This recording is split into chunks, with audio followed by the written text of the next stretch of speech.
প্রিয় ছাত্রছাত্রীরা, আজকে আমি তোমাদের বৃহত্তম ক্ষুদ্রতম সংখ্যা নির্ণয় করা শেখাবো।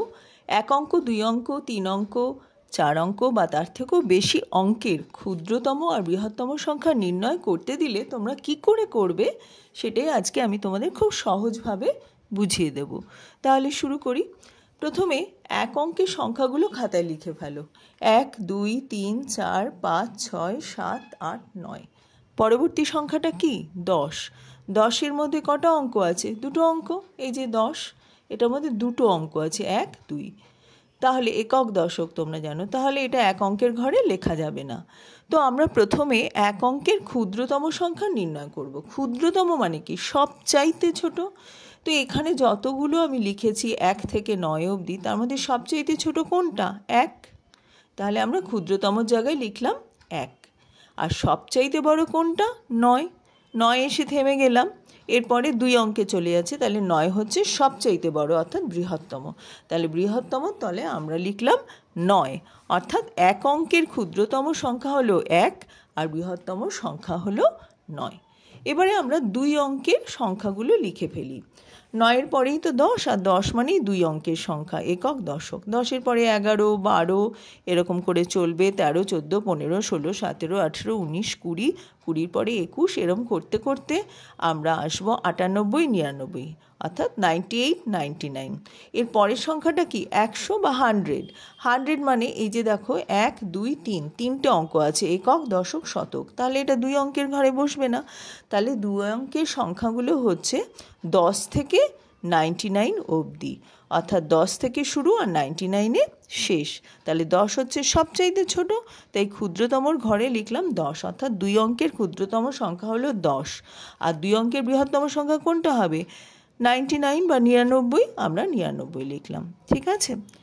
আচ্ছা, এইবারে 3 অঙ্কের সংখ্যা। 3 অঙ্কের সংখ্যা দেখো 100 দিয়ে শুরু। আমি একটু ইংলিশ হরফে লিখে ফেলেছি, তোমরা বাংলাতে নিশ্চয়ই চেনো, এতদিনে তোমরা বাংলা থেকে লিখে নেবে বাংলাতে। আচ্ছা, 3 অঙ্কের সংখ্যা 100 থেকে শুরু। তাহলে 100, 101, 102 এরম করে 200 চললো, 200-র পরে আবার 201, 202 করতে করতে 300, তারপরে 400, 500, 600, 700, 800, 900, 900-র ঘরেও চললো 998, 999। এর পরের সংখ্যাটা কি বলো তো? 999-এর সঙ্গে 1 যোগ করলে কি হয়? 1000 হয়। 1000 মানেই হচ্ছে 4টে অঙ্ক, 1000। দেখো, ঠিক আছে? তাহলে একক, দশক, শতক, হাজার। হাজারে তাহলে কি হলো? 4টে অঙ্ক, 1, 2, 3, 4টে। তাহলে আমরা 999 থেমে গেলাম। অর্থাৎ 3 অঙ্কের সবচাইতে ছোট অঙ্ক হচ্ছে, ছোট সংখ্যা হচ্ছে 100, আর 3 অঙ্কের সবচাইতে বড় সংখ্যা হচ্ছে 999, 999। ঠিক আছে? এইবার ধরো যদি 4 অঙ্কের সংখ্যা তোমাদের বার করতে দেয়, 4 অঙ্কের ক্ষুদ্রতম আর বৃহত্তম সংখ্যা, তোমরা একদম চোখ বুজে করে ফেলবে। কেন বলো তো? আগের 3টে দেখলেই প্যাটার্নটা তোমরা বুঝে যাবে, নিয়মটাও বুঝে যাবে, তখন আর এইরকম করে করে লিখতে হবে না পরপর সংখ্যাগুলো। দেখো, ভালো করে খেয়াল করো। প্রথমে ক্ষুদ্রতমটা নিয়ে আলোচনা করছি। 1 অঙ্কের ক্ষুদ্রতম সংখ্যা হচ্ছে 1। 2 অঙ্কের ক্ষুদ্রতম সংখ্যা কি হচ্ছে? 1-এর পরে একটা শূন্য বসছে, 2টো অঙ্ক হয়ে গেল। 3 অঙ্কের সংখ্যা হচ্ছে 1-এর পরে 2টো শূন্য হলো, 1, 2, 3, 3টে অঙ্ক। তাহলে 4 অঙ্কের ক্ষুদ্রতম সংখ্যা কি হবে? 1-এর পরে 3টে শূন্য হবে। বুঝে গেলে, তাই না? এবার যদি 5 অঙ্কের ক্ষুদ্রতম সংখ্যা বার করতে বলে, 1-এর পরে 4টে শূন্য বসাবে, তাহলে 5টা অঙ্ক হবে। এরকম করে যদি 6 অঙ্কের ক্ষুদ্রতম সংখ্যা বার করতে বলে, তাহলে তোমরা 1-এর পরে 5টা শূন্য বসাবে।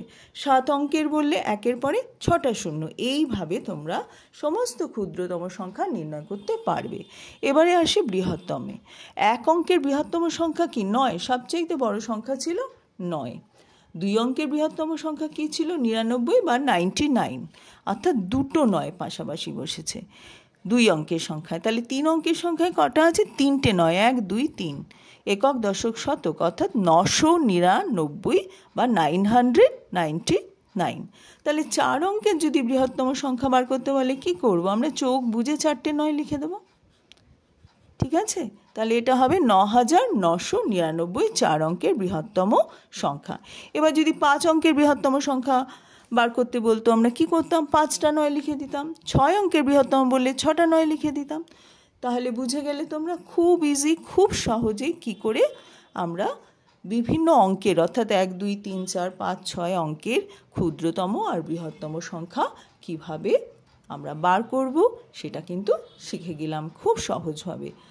তোমাদের যদি ভালো লাগে এই পড়ানোটা, এই ভিডিওটা আমি যে তোমাদের শেখালাম এটা যদি তোমাদের বুঝতে সুবিধা হয়, ভালো লাগে, তাহলে অবশ্যই কিন্তু বন্ধু বান্ধবদের শেয়ার করো, তাহলে তারাও কিন্তু শিখতে পারবে।